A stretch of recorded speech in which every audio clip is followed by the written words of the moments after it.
जय श्री राम। मेरे प्रिय गणों, आज हम सुनेंगे विश्राम सागर चौथा अध्याय, गुरु महात्म्य और कृष्णदत्त कथा। कथा आरंभ होता सुनो वीर हनुमान सिया वर रामचंद्र जी सदा करो कल्याण।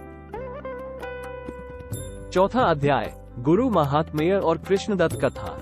श्री राम, सीता, संत, गुरु, गणेश जी और सुखदायिनी सरस्वती जी की वंदना करके धर्म शास्त्र के इतिहास को पुनः वर्णन करता हूँ। सूत जी ने गुरु की महिमा बखान की, जिसे सुनकर शौनक जी प्रफुल्लित होकर बोले, हे नाथ, मुझे अपना सेवक जानकर गुरु की महिमा का कुछ और बखान कीजिए। सूत जी ने कहा कि बिना गुरु के कोई भी कार्य किया जाए परंतु वो पूरा नहीं होता। बिना गुरु के मुक्ति का मार्ग नहीं मिलता है। बिना गुरु दीक्षा के प्राणी 84 लाख योनियों में भ्रमता है। गुरु के बिना ज्ञान और भक्ति को नहीं जान पाता और बिना गुरु के आत्मा को नहीं पहचान पाता।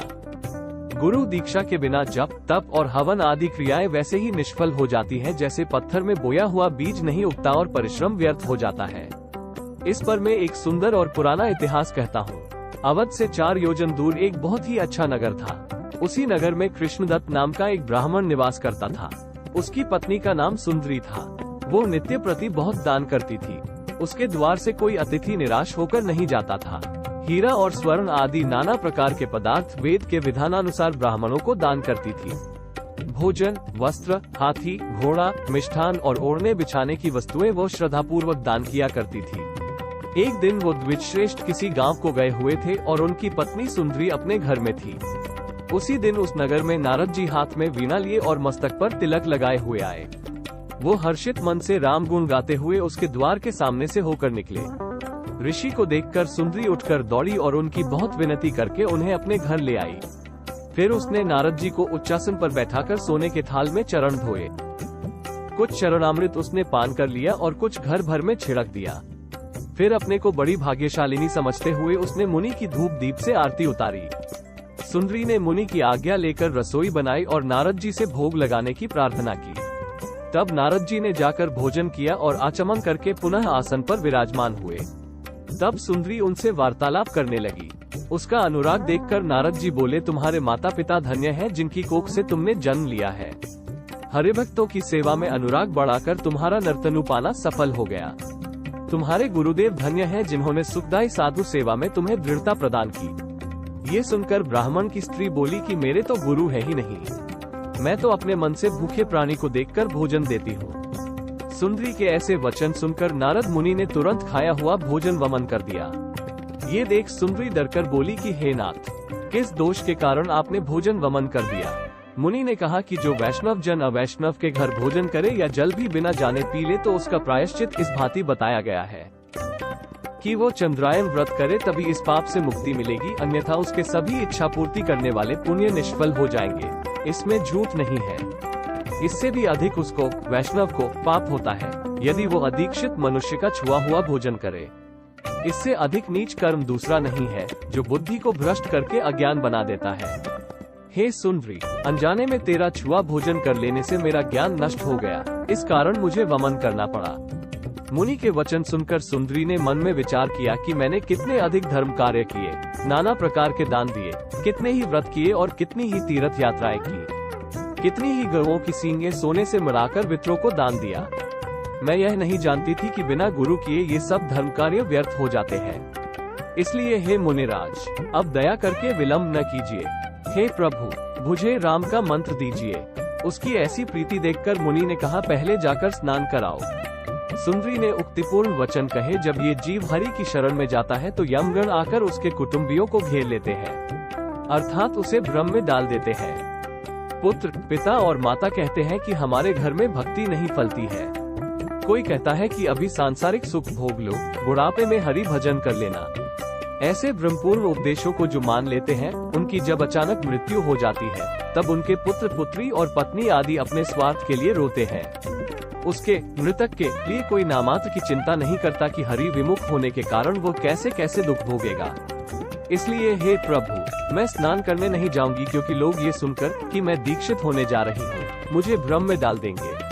अब मेरा चित्त राम के चरण कमलों में लग गया है, जिससे सब पाप नष्ट हो जाएंगे। सुंदरी के ऐसे वचन सुनकर नारद जी हर्षित हुए और तुलसी की माला उसके गले में पहना दी। ब्राह्मण, वैश्य, राजा, शूद्र और विधवा या सुहागिन स्त्री जो भी हरिभक्ति करे, उसे तुलसी की माला अवश्य पहनना चाहिए। ब्रह्मा, विष्णु और महेश को साक्षी करके नारद मुनि ने सुंदरी को राम मंत्र दिया और वैष्णव धर्म समझाकर ब्रह्मलोक को चले गए। तत्पश्चात उसका पति आया। माला को देखकर उसने क्रोधित होकर कहा कि किसके कहने से तूने यह माला पहना है? जान पड़ता है कि तेरी मृत्यु निकट आ गई है। अभी इसे तोड़ डाल यदि तू जीवित रहना चाहती है, नहीं तो मैं तेरा सिर तलवार से काट डालूंगा। ये सुनकर सुंदरी हाथ जोड़कर बोली, हे प्राणनाथ, मेरा भी प्रण सुनिए। चाहे इस शरीर के टुकड़े टुकड़े कर डालिए, चाहे आग में जला दीजिए और चाहे खोदकर मुझे पृथ्वी में गाड़ दीजिए, फिर भी मैं राम नाम नहीं छोड़ूंगी। यह मेरा प्रण है। जो लोग पहले कोई संकल्प करके फिर त्याग देते हैं, उन्हें स्वांगी और भाण समझना चाहिए। स्त्री के ऐसे वचन सुनकर ब्राह्मण सोच विचार कर चुप रह गए कि यदि इसे घर से निकाल दूं तो संसार हंसेगा और मार डालने पर हत्या लगेगी। उस दिन से सुंदरी ने ऐसा नियम बना लिया कि पति का छुआ हुआ भोजन नहीं खाती थी। वो प्रीति से भोजन बनाती थी और दूर से ही परोस कर खिला देती थी। इस प्रकार नित्य भोजन पाने पर ब्राह्मण को बड़ी ग्लानि हुई कि जो हमारा जूठा अन्न सदा खाती थी, वो अब भोजन दूर से मेरे आगे खिसका देती है। अब जब ऋषि मेरे घर आवेंगे तो मैं भी गुरु मंत्र लेकर राम नाम का सुमिरन करूंगा। इस प्रकार वो ब्राह्मण विचार कर ही रहा था कि संयोगवश नारद मुनि पुनः आ गए। गुरु को देखकर सुंदरी हर्षित हो गई और शीश नवाकर मधुर वचन बोली, आज हमारा जन्म सफल हुआ जो आप मेरे घर पधारे। उन्हें सुंदर आसन पर बैठाया और उनके चरणों को पखारकर चरणोदक लिया। फिर गुरु की 5 बार परिक्रमा करके बहुमूल्य वस्तुएं भेंट में दी। गुरु, वैद्य, ज्योतिषी, देवता, मित्र और राजा से जो बिना भेंट दिए मिलते हैं, उनका काम पूरा नहीं होता। मुनि की आज्ञा लेकर सुंदरी ने नाना प्रकार के स्वादिष्ट भोजन बनाए और सोने के थाल में परोसकर मुनि के आगे रखा। नारद जी ने भगवान का भोग लगाकर भोजन किया। मुनि जब आचमन करके अपने आसन पर विराजमान हुए तब ब्राह्मण ने सुंदरी से कहा कि मुझे भी गुरु दीक्षा दिला दो, जिससे हमारा तुम्हारा सत्संग हो जाए। सुंदरी ने गुरु के पास आकर विनती की कि हे नाथ, इन्हें भी हरिदास बना लीजिए। ब्राह्मण भी हाथ जोड़कर बोला, हे प्रभु, मेरी यह अभिलाषा पूरी कर दीजिए। गुरु दीक्षा लेने पर ही मेरे कार्य सिद्ध होंगे, इसलिए मैंने आज आपसे विनती की। तब नारद जी ने कहा, हे द्विज, स्नान कर आओ, तब तुम्हें हरिमंत्र सुनाऊं। मुनि के वचन सुनकर ब्राह्मण हर्षित हुआ और वो गांव के निकट नदी पर स्नान करने चला। मार्ग में उसे एक पंडित मिले और उन्होंने हठात उन्हें रोक लिया और उनसे पूछा, हे कृष्णदत्त, ऐसा कौन सा बड़ा काम है जो तुम इतनी शीघ्रता से चले जा रहे हो? कृष्णदत्त ने कहा कि आज गुरु दीक्षा लेने की अभिलाषा है। तब पंडित ने कहा, हे कृष्णदत्त, सुनो, ये कुवार का पितृपक्ष है, इसमें गुरु दीक्षा मत लो। इसमें पिंडदान करना अच्छा होता है, गुरु दीक्षा इसमें न लेना चाहिए।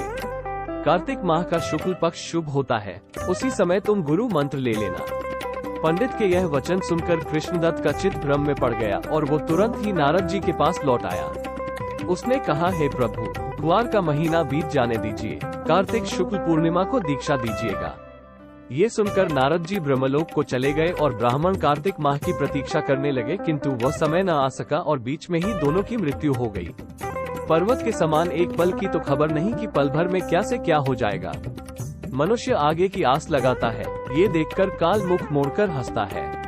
ऐसा विचार कर चतुर नर शुभ कार्य में विलंब नहीं करते हैं कि न मालूम किस समय मृत्यु हो जाए। इति श्री विश्राम सागर सब मत आगर ग्रंथ उजागर श्री रघुनाथ दास राम सनेही कृत कृष्णदत्त कथा वर्णो नाम चतुर्थोध्याय। कथा समाप्त होता सुनो वीर हनुमान सिया वर रामचंद्र जी सदा करो कल्याण।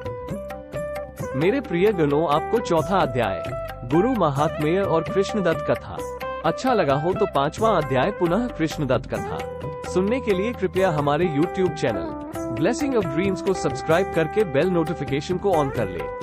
और हाँ, हमारी वीडियो आपको अच्छी लगी हो तो लाइक और शेयर अवश्य करें। जय श्री राम।